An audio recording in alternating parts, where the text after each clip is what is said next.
Halo, perkenalkan nama saya Ratu Wanda Widya Putri dengan NPM 010152101002. Di sini saya akan mempresentasikan tentang teori pertumbuhan ekonomi. Sebenarnya banyak sekali macam-macam teori pertumbuhan ekonomi, namun di sini saya akan membahas 3 teori, yaitu teori klasik, teori neoklasik, dan teori modern. Teori klasik. Teori pertumbuhan ekonomi klasik dipelopori oleh Adam Smith pada abad 18, lalu kemudian teori ini dikembangkan oleh David Ricardo dan Robert Malthus.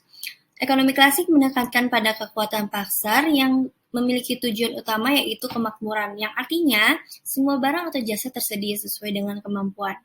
Teori ekonomi klasik juga berfokus pada penjelasan soal nilai, harga, penawaran, permintaan, serta distribusi. Berikut adalah pandangan-pandangan mengenai tentang teori klasik. Menurut Adam Smith, dalam bukunya An Inquiry into the Natural and Causes of the Wealth of Nations pada tahun 1776, ia mengemuka tentang proses pertumbuhan ekonomi dalam jangka panjang yang sistematis. Terdapat dua aspek utama, yaitu pertumbuhan output total dan pertumbuhan penduduk. Lalu ada David Ricardo. Menurut pandangan Ricardo mengenai proses pertumbuhan ekonomi berfokus pada laju pertumbuhan penduduk dan pertumbuhan output. Ricardo mengungkapkan adanya keterbatasan faktor produksi tanah yang bersifat tetap sehingga akan menghambat proses pertumbuhan ekonomi. Lalu yang terakhir dari Robert Malthus. Robert Malthus memiliki pandangan yang sama dengan Ricardo. Menurutnya, perkembangan penduduk yang berjalan dengan cepat akan memperbesar jumlah hingga menjadi 2 kali lipat dalam satu generasi sehingga dapat menurunkan kembali tingkat pembangunan ekonomi ke taraf yang lebih rendah. Lalu, yang kedua ada teori neoklasik. Teori ekonomi klasik berfokus pada 3 faktor yang mempengaruhi pertumbuhan ekonomi, yaitu modal, tenaga kerja, dan perkembangan teknologi. Menurut teori ini, peningkatan jumlah pekerja dapat menyebabkan peningkatan pendapatan per kapita. Akibatnya, jika modal yang digunakan lebih besar, tenaga kerja yang dibutuhkan akan lebih sedikit. Dan sebaliknya, ketika modal langkah, lebih banyak tenaga kerja yang digunakan. Berikut adalah pandangan-pandangan mengenai teori neoklasik. Menurut Joseph Schumpeter, pembangunan ekonomi bukan merupakan proses yang harmonis atau gradual, tetapi merupakan perubahan yang spontan dan terputus-putus.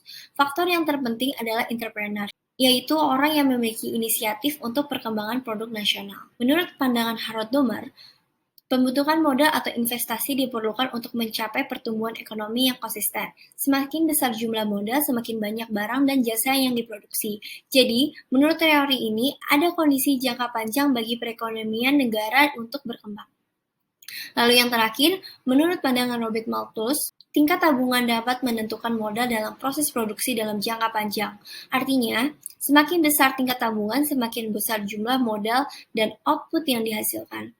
Solo juga berpendapat bahwa pertumbuhan ekonomi adalah serangkaian kegiatan yang didirikan oleh 4 komponen utama, yaitu manusia, akumulasi modal, teknologi modern, dan output. Lalu yang terakhir ada teori modern. Pertumbuhan ekonomi modern merupakan aliran pemikiran ekonomi dengan tingkat yang lebih kompleks. Karena masalah semakin kompleks, maka diperlukan pemecahan masalah yang lebih mendalam. Kenapa menjadi lebih kompleks? Karena teori pemikiran ini hadir pada awal kemunculan karena perkembangan zaman dan teknologi. Akibatnya, ditemukan sumber daya produksi yang terbatas, sehingga mempengaruhi kebutuhan sehari-hari masyarakat. Roster dan Musgrave juga menghubungkan pengeluaran pemerintah dengan 3 tahap, yaitu pembangunan ekonomi tahap awal, menengah, dan lanjutan. Pada tahap awal, pengeluaran investasi merupakan bagian terbesar dari total investasi yang ada. Anggaran investasi antara lain ditujukan untuk pembelian sarana dan prasarana umum seperti infrastruktur, transportasi, pendidikan, dan kesehatan.